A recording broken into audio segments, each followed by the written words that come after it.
श्रीकाञ्चीपुरवासिनीं भगवतीं श्रीचक्रमध्ये स्थितां कल्याणीं कमनीयचारुमकुटां कौसुम्भवस्त्रान्वितां श्रीवाणी सचिपूजिताङ्घ्रियुगलां चारुस्मितां सुप्रभां कामाक्षीं करुणामयीं भगवतीं वन्दे परां देवतां।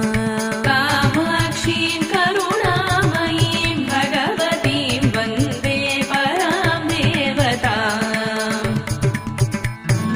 मालामौक्तिककन्धरां शशिमुखीं शम्भुप्रियां सुन्दरीं शर्वाणीं शरचापमण्डितकरां शीतां सुबिम्बाननां वीणागानविनोदकेलिरसिकां विद्युत्प्रभाभासुरां कामाक्षीं करुणामयीं भगवतीं वन्दे परां देवतां। कामाक्षीं करुणामयीं भगवतीं वन्दे परां देवतां।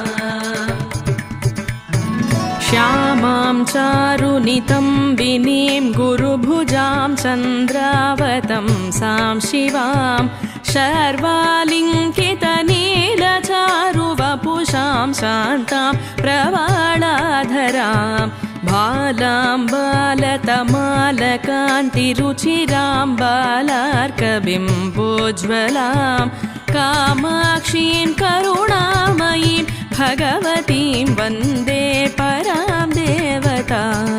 कामाक्षीं करुणामयीं भगवतीं वन्दे परां देवतां।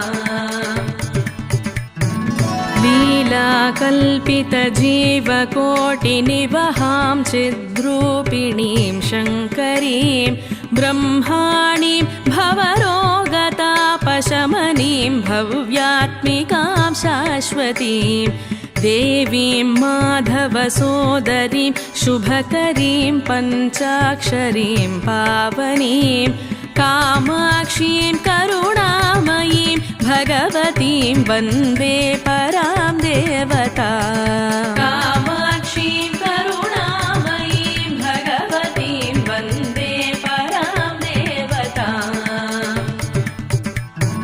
कान्तां काञ्चनरत्नभूषितगलां सौभाग्यमुक्तिप्रदां कौमारीं त्रिपुरान्तक प्रणयिनीं कादम्बिनीं चण्डिकां देवीं शङ्करहृत्सरोजनिलयां सर्वाधहन्त्रीं शुभां कामाक्षीं करुणामयीं भगवतीं वन्दे परां देवतां।